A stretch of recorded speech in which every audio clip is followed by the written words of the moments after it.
So if we do break in half, oh, they're gorgeous.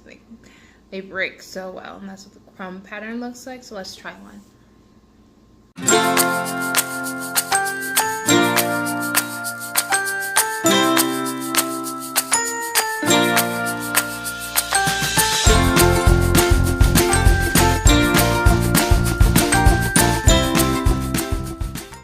So first thing I have done is I have measured 1.5 cups of blanched almond flour. This is the super fine one that I bought in the grocery haul video. I have a teaspoon of baking powder, a 1/4 teaspoon of salt. So these all look like regular cookie recipe ingredients. Only thing that's special that I add to my cookies, it makes them just stick together so much better. It also makes them super chewy, and some people might not be into this, is this stuff.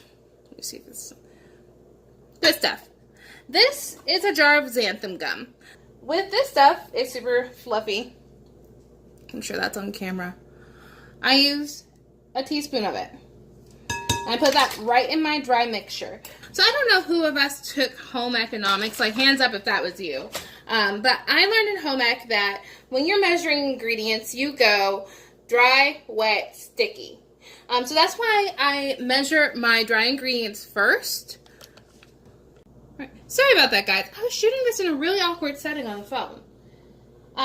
So that's why, as I said, I do my dry ingredients first. I also preheat my oven. So I preheat my oven to about 350 degrees. You can do 355. Some people prefer 325. I do mine at 350. So we're going to go ahead, just like every other cookie recipe, we have a stick of butter. So that's going to be 4 ounces of butter. And we're going to start by creaming it. So we're going to do that real quick.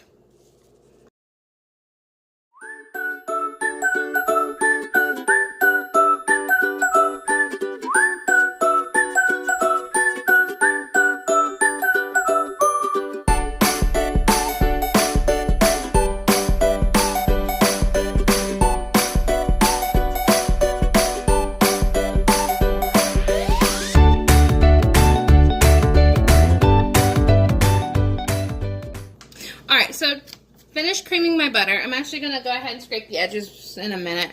But to that, I'm going to add 3/4 cup of granulated swerve. Swerve is an erythritol mixture, not a xylitol mixture.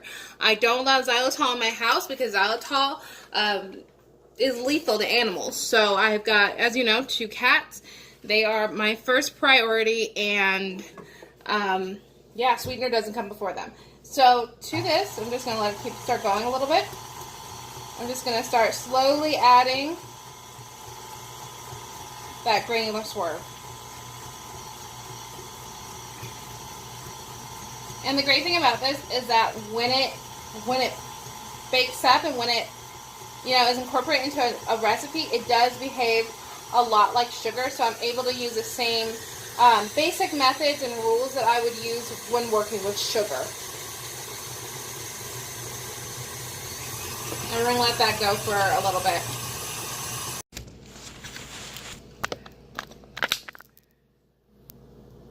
Alright, so I whip my butter and sugar together until it makes almost this, it's almost like a whipped cream consistency. So I put them together until it gets fluffy, honestly. So next we're going to go ahead and add the egg. Yeah, I'm not the best at like scraping off my beaters. So yeah, don't make fun of me, internet. So I'm going to go ahead and add my egg and my extracts. So for my extract, I'm actually going to use Mexican vanilla. It's from Mexico. I use Mexican vanilla. And I'm actually going to use about a teaspoon and a half of this. Mainly because these are sugar cookies, they're not going to get any other flavorings. So if they were going to get other flavorings, I would only use a teaspoon. But since vanilla is going to be our main focus here, teaspoon and a half. Go ahead and add our egg. I've already cracked it. Sorry, cheated off camera. Add our egg. And I'm going to go ahead and turn back on the mixer. I'm probably not going to mix it for like more than a minute.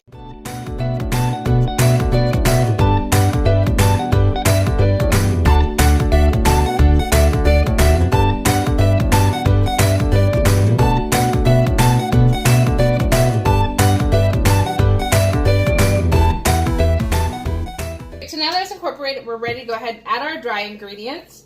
As I said, they're mixed in a bowl off to the side. I'm actually going to scrape my beater real quick. They're mixed in a bowl off to the side, ready to go for me. So a lot of the recipes, oh Lord, stay. So a lot of the recipes you see that I saw on the internet before working on this one, the butter that they put in is either they do melted butter or they do ghee.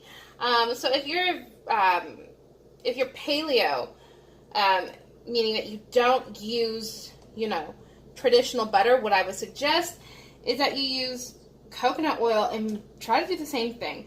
Coconut oil is not going to stay as solid at higher temperatures, so don't leave it out as long, but I wouldn't suggest, honestly, for the texture that you need, that was gross, sorry guys, I wouldn't suggest using melted oil or melted butter. Use something that's solid and that's going to hold up. So I'm going to go ahead and mix this. Try not to start out too high.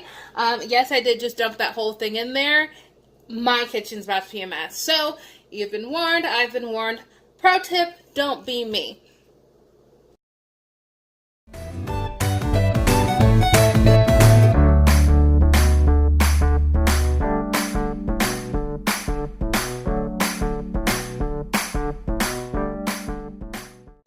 Alright, so I've scraped the sides. So if you are cooking along with me and pausing as we go, this is what yours should look like. Whole mixture.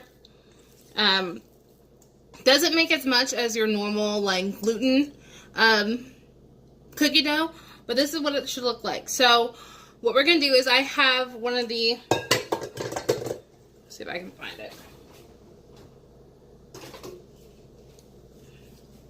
I have little ice cream scoops. So I'm going to scoop this, put it on a parchment-lined cookie sheet, and pop that in the oven as soon as the quiche comes out. So I will show you what they look like before they go in and what they look like after they come out. These are going to stay in the oven for 10 minutes. Any longer, you're going to have burnt bottoms, and whenever you pull them out, pop them on the, take the parchment and move the whole thing to your cooling rack. If you don't have a cooling rack, move it to a plate. I'm not sure what to do if you don't have a cooling rack, honestly. Yeah, so yeah, once I take them out, I'm going to put them on the counter, and I'll kind of show you what they look like once they're done.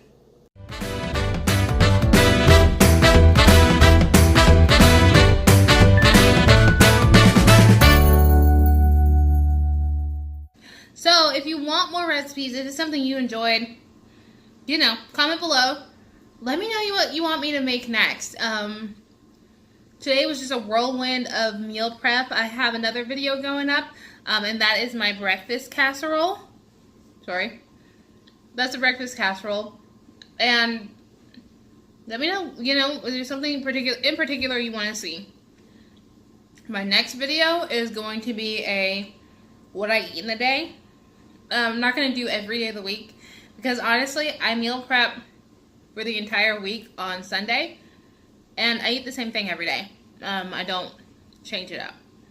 So if you see what I eat in one day, you've pretty much seen what I'm eating every day. So I'll go ahead and do that tomorrow, actually. I have a roast in the crock pot. That's going to go in tacos. I'm going to shred it. It's going to go in tacos.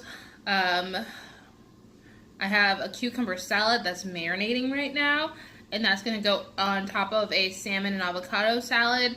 And then I have the breakfast casserole. So yeah, I hope you enjoyed the video. If you baked the cookies, I really hope you enjoy the cookies. Share them with your friends. Don't tell them they're keto. And then once they're like, oh my god, this is delicious, be like, boom, they've got I'll go ahead and show you the nutrition facts. I think they have like 1.2 carbs each. So enjoy the video. Thank you so much. Enjoy your cookies and have a great rest of your day. Bye, guys.